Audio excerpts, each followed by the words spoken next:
బంగారం స్మగ్లింగ్ నేరమని తెలుసు, పట్టుకుంటే చాలా కఠినంగా ఉంటుందని తెలుసు. కానీ ఏకంగా ఒక యాక్ట్రెస్ అయ్యుండి, అది కూడా కన్నడలో పాపులర్ యాక్ట్రెస్ అయ్యుండి, స్వయంగా 11 కిలోలు, ఒకటి కాదు రెండు కాదు బంగారం ఎట్ట తెచ్చింది, 14 కిలోలు అర్థం కావట్లేదు. బెంగళూరు అంతర్జాతీయ విమానాశ్రయంలో కన్నడ నటి రన్యారావు 14.8 కిలోలు బంగారంతో బయటపడింది.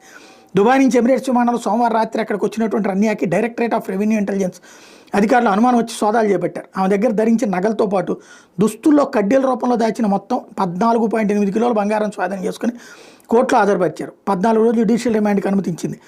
రన్యారావు 15 రోజుల వ్యవధిలో 4 సార్లు దుబాయ్ వెళ్ళొచ్చారట.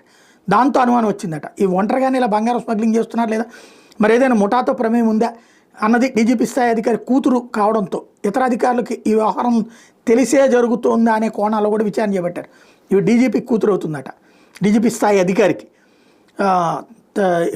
ఇప్పుడు చెక్కింగ్లకు సంబంధించి కస్టమ్ చెక్కింగ్లకు తేలిగ్గా దాటుకుని